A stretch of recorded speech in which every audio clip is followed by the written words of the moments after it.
All right, so a lot of people actually tell me in like the health and wellness space, especially the ecom brand owners, they tell me that there's like something stopping them from scaling. It's either always just like their ads are not, I guess, winning enough, right? Their landing page conversion rate isn't there. Maybe their offers aren't that good.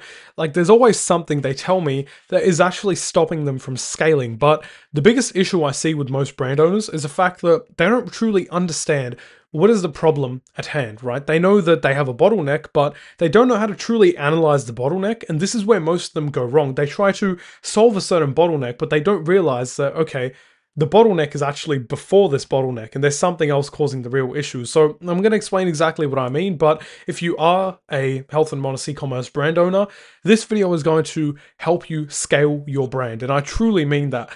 At the bottom of it, at like the root of it, all you are doing is basically breaking bottlenecks until you actually scale to the revenue number you want to scale to.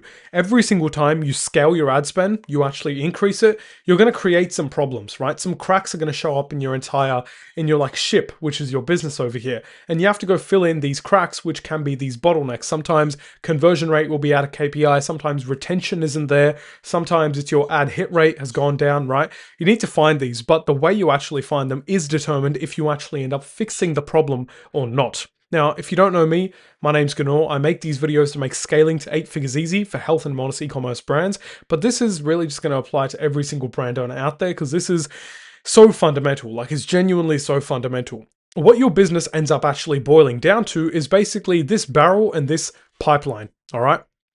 This barrel over here is sort of your market. This is all the people inside your market.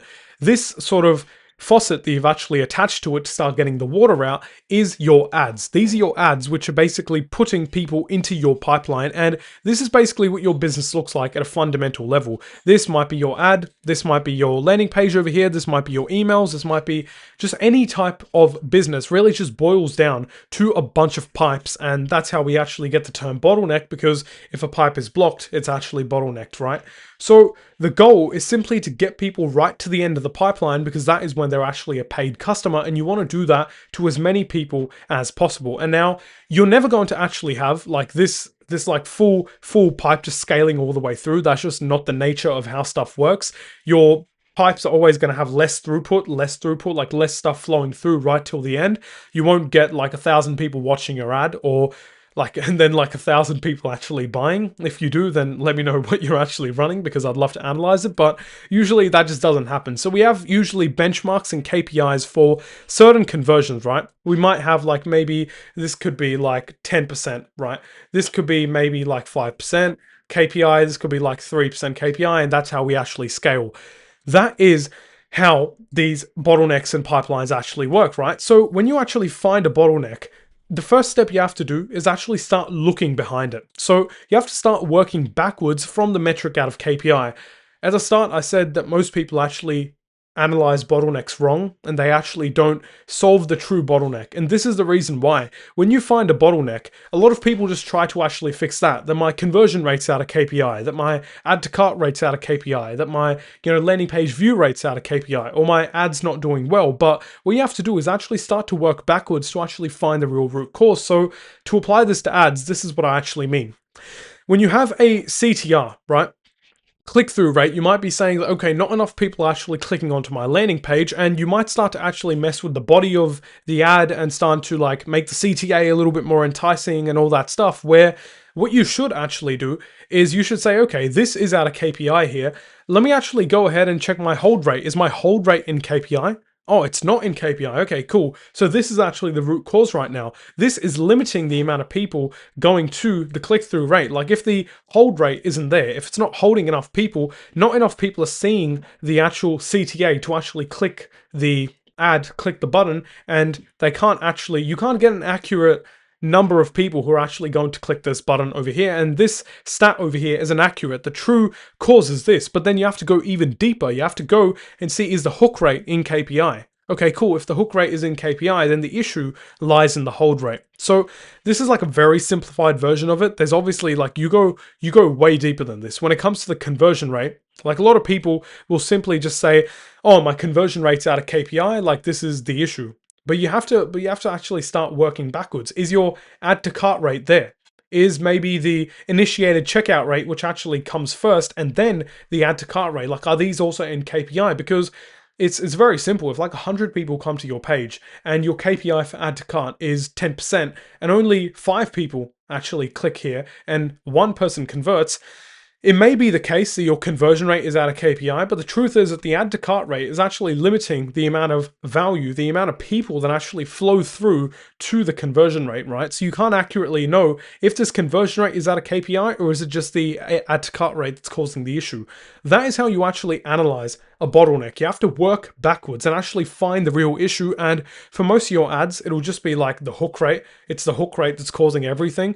And this is what it comes down to as well when you're actually analyzing your ads and trying to actually take learnings. You could have genuinely, you could have the best click-through rate in the world. Like you could have the best click-through rate in the world, but if your hook rate isn't in KPI, then not enough people are going to actually be able to see the CTA that you're using to actually get a very high click-through rate. So you have to really start from the start, like actually get this into KPI, then get this into KPI, then you can truly know if your click-through rate is actually working or not. And that's what it really comes down to, right? So the action item I want you to take from this is see what is the actual bottleneck inside your system right now. See what is the genuine bottleneck that you think you're actually experiencing and start working backwards from it, right? A lot of you will say it's the conversion rate. So what you have to do is just start thinking, okay, what is the thing that happens before that? Someone initiates a checkout, right? So you have to see, is the initiated checkout in KPI? Then before that, someone adds to cart. So is the add to cart rate in KPI? Before that, someone has to click onto your product page. So is the product page view rate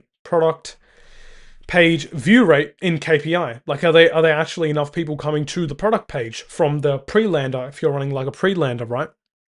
Or you just have to just work backwards, right? And that's how you actually find the real bottleneck. And 99% of solving a problem is simply just understanding it. If you don't understand a problem, you're not going to be able to solve it. And this is how you actually find bottlenecks. Now, if you are a 6 figures a month e-commerce brand owner and you're in the health and wellness space, then you should probably click the first link in the description if you're struggling to scale, because I mean, we help people actually scale their brands to $1 million a month. And if you're struggling to do that yourself, you should probably click that link. It's just a quick video of me explaining exactly how we would actually help you. And full transparency, it's actually a funnel designed to sell you something, right? I'm not going to lie to you or anything like that.